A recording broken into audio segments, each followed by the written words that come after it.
हम आपसे सच्ची कहते हैं, हमारे विचार में भी कभी नहीं था कि हम कभी वृंदावन वासी बनेंगे। हमारे विचार में भी कभी नहीं था कि हम लाडली जी जानते नहीं थे। तो उपासना क्या, जहां पैदा हुए शरीर को और जो क्षेत्र है वो सब महादेव का महामहिम। बस अगर कृष्ण भक्ति की कोई बात मिलती थी तो जन्माष्टमी, उस दिन खूब घर सजाया जाता, नंद के लाला भय तो भागवत हो जाती। बस आराध्य देव भगवान शंकर। और पास में ही प्रयाग है, वहीं गोस्वामी जी का प्रादुर्भाव हुआ। तो ग्रंथों में प्रधान ग्रंथ रामचरितमानस हमारे हृदय में नहीं था। ये हमें महादेव जी ने दिया है। कैसे दिया है? ना हमने गुरु का चयन किया, ना उपासना का चयन किया, चयन नहीं किया। कैसा होगा वृंदावन? भेजे जाते हैं, वृंदावन आते हैं, प्रियालाल की तरफ आसक्त किए। राधा वल्लभ जी के मंदिर कभी गए ही नहीं, जानते ही नहीं थे। बस बिहारी जी जानते थे, बिहारी जी जाते थे दर्शन करते। ये सब साक्षात प्रभु है। एक दिन हरिवंश महाप्रभु के मंदिर में पूज्य गोस्वामी जी श्रृंगार सेवा कर गए। ए बाबा सुन जी, हमारे संप्रदाय में एक रस में डूबे हुए महापुरुष हैं। पूज्य महाराज जी का नाम लिया और कहा कभी उनके पास बैठिए। हमारे हम तो जानते नहीं, वो हम बताते हैं। परिक्रमा मार्ग में लाडली कुंज में मदन टेर के सामने वो रहते हैं जी महाराज जी। ठीक सुबह बलराम परिक्रमा करते आता था, कुटिया में परिक्रमा करके चला जाता था। ऐसे परिक्रमा, बड़ा भाव उसका, श्रद्धा का। उन्होंने कहा बाबा आज हमने एक संत को देखा, ऐसे छड़ी लगाए थे बाबा, उनकी आंखों में जो प्यार राधा वल्लभ जी के प्रति, जो हमने रास में उनको एक दो बार और, बाबा तुम एक बार मिलो। तो हमका कहाँ रहते? बोले लाडली कुंज। हमको महाराज जी, मन में सोचो महाराज जी मतलब अब जाना ही जाना है। दरवाजा खटखटाया, काफी देर बाद तो महाराज जी जो स्वरूप से निकले तुम्हें क्या बताए। अश्रु चल रहा था, लाल चेहरा, नाक बहरी, बार बार ऐसे, और रोम रोम पुलकित। देखते लगाए बात बन गई। साष्टांग चरणों में लेटे महाराज जी ने सन्यासी देखा, 2 कदम पीछे हट गए। कैसे? आपसे बात कर? नहीं, आप बाहर जाइए। और सिटकिनी की तरफ हम कहा नहीं नहीं महाराज जी, अब राधा वल्लभ भी हो गए। रुको रुको महाराज जी ऐसे। तो फिर उन्होंने हमारी तरफ देखा तो तिलक राधा वल्लभी, लाल कपड़ा और जटा। तो कल आ जाना, उसे हमें चले जाना चाहिए था, पर हमें ज्ञान नहीं था ना इस। अब ब्रह्म ज्ञान और कहां प्रेम, पर इतना जरूर अनुभव उसी समय हो गया था कि बिल्कुल छके हुए महापुरुष हैं। अंदर गए तो महाराज जी ने अपने आसन पे बैठा ला, क्योंकि संत वेश था तो बैठा ला। वहां के ऐसे परमाणु कि हमें कभी रोना नहीं आता था, हमारे को भी रोना आ गया। महाराज जी से कहा महाराज जी बचा लीजिए। क्या? हमको संन्यास मार्ग तो छूट गया। अब हमें कुछ समझ में नहीं आ रहा कि मैं राधावल्ली उपासना में करूं तो क्या करूं, करें क्या हम महाराज जी? महाराज जी ऐसे देखे, 3 अंगुली पकड़े, ऐसे साहब श्री जी ठीक कर देंगे। साहब इतना प्यार तुम्हें कैसे बताए, वो दुलार महाराज जी का प्रथम दुलार मानो आसक्त कर लिया चित्त को, आसक्त। बस अब हमें बताओ हम इसमें कहां हैं? कहा जाए कि हम सन्यास छोड़कर राधा वल्लभी बने, कहीं नहीं है, कहीं नहीं है।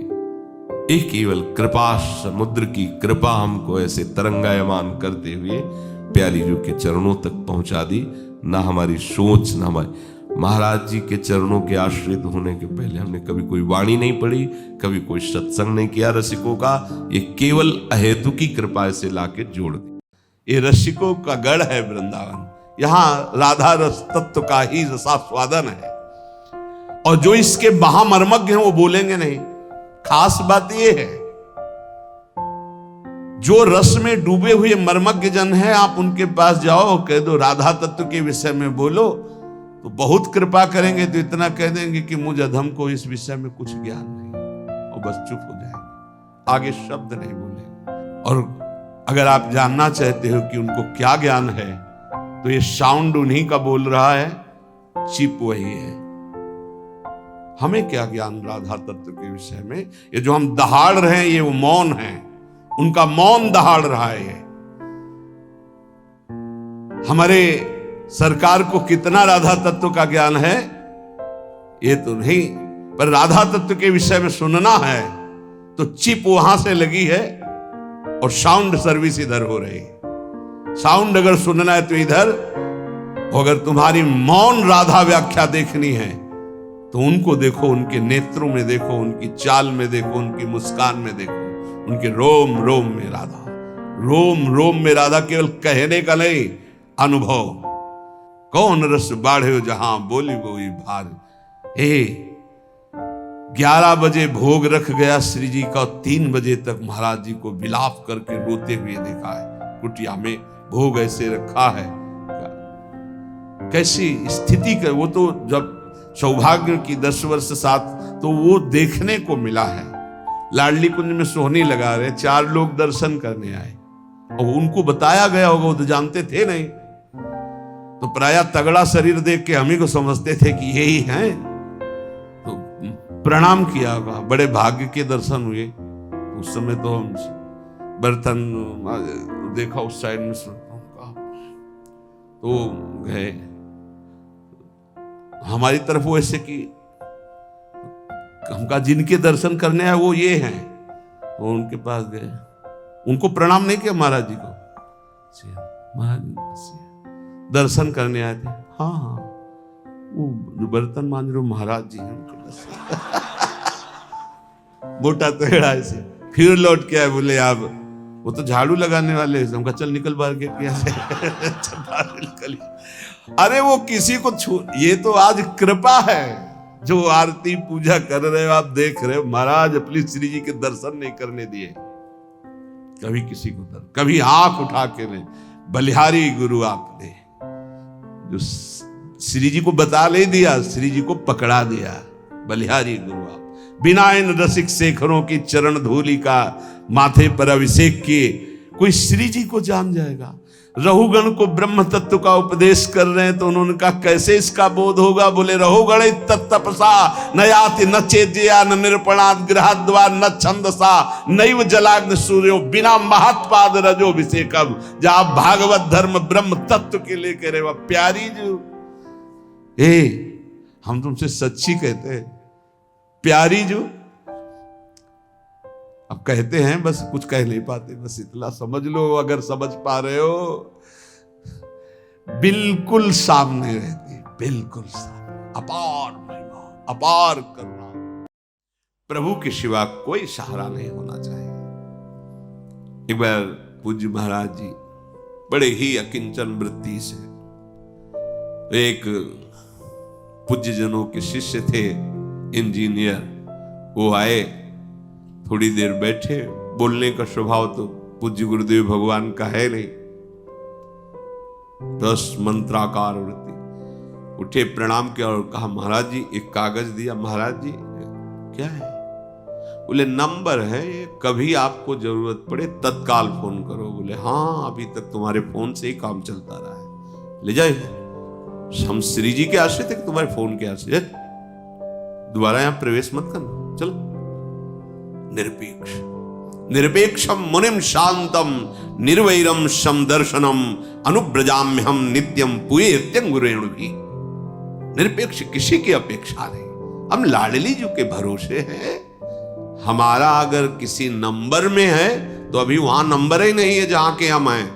अगर वहां नंबर है तो फिर किसी नंबर की जरूरत नहीं है, क्योंकि उनको फोन करने की जरूरत नहीं है।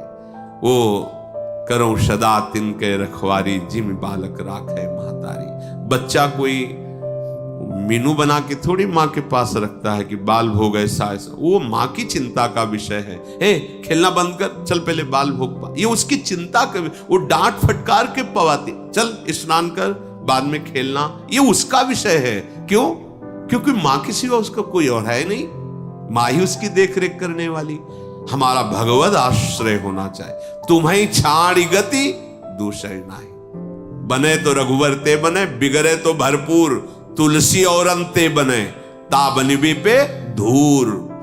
आएगी आपके सामने ये प्रश्नवाचक बात कि आप आश्रय किसका लेते हैं। बस जीवन भर सावधान रहना, आपके सामने प्रश्न आता ही रहेगा। कभी कोई बात हो बता देना। तुम ही तो रहे हो ना जीवन में हमारे बात बताने वाले, हमारी श्री जी है ना।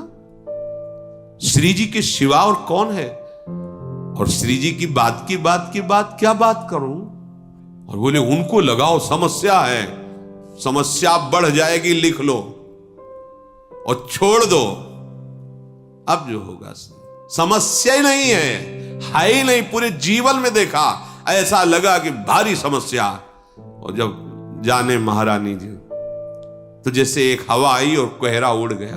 ऐसा तुम्हें छाड़ी गति, बस मान लेना अगर दूसरे का सहयोग ले लिया तो जहां छूटवे के जतन विशेष बांधे जाएगो, वह विष भोजन जो सुधा सानि खाएगो। याद कर लो वचन। पर इतने कमजोर हृदय के हम इंतजार नहीं कर पाते। लगता है वो समस्या का समाधान उससे जरूर हो जाएगा। बस ये बात अगर है तो अभी भक्ति का रंग नहीं आया।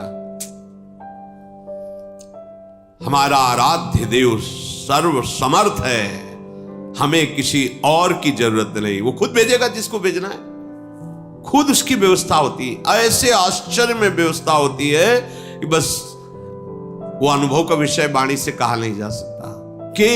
केवल आराध्य देव का भरोसा। बस तुम्हें छाड़ी गति दूसर, आप करके तो देखो ना। एक दिन सदगुरुदेव भगवान कह रहे थे, लाडली कुंज में ऐसे बैठे थे। कभी कभी महापुरुषों का हृदय उमगता है देने के लिए। कहा सुनो, जोरी सुमिरन मत रहो, ये जोरी सुख बरसत है, ये सुख अमृत स्वरूप है। यार जिंदगी हो गई, छक के भजन करने को नहीं मिला। दिमाग काम एक रात, क्योंकि रात दिन देख रहे उन्हीं के समीप है।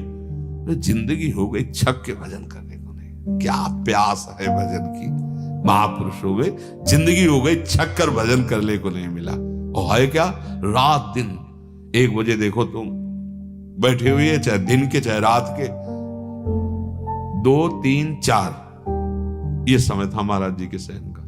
2, 3, 4 पूरी रात श्री जी के दर्शन करके पूरी रात का था। बस ये 3 घंटे में 4 बजे फिर दिनचर्या शुरू। ऐसे महापुरुषों की दिनचर्या ऐसे थोड़ी। विश्व ब्रह्मांड में गुरुदेव जैसा प्यार करने वाला कोई नहीं है। सच्चिदानंद प्रभु की प्राप्ति के लिए जो देहाभिमान है, साधन अभिमान है, इसको चूर करने के सामर्थ्य सिर्फ गुरुदेव में है, दूसरे में नहीं। वो जब उस पर प्रहार करते हैं तो अहंकारी जीव जैसे सांप नहीं फन उठा के खड़ा होता, ऐसे ही अहंकार उसका फड़फड़ाता है। पर वो अपनी कृपा के पंजे में फंसा के उसको चूर चूर कर देते हैं। अब उनके आगे क्या, जिन्होंने अनंत जन्मों के ऐसे पके फोड़े को, अहंकार को ऑपरेशन करके बाहर निकाला, अब उनके सामने तो भगवान भी नहीं, गुरु कृपा ही केवल।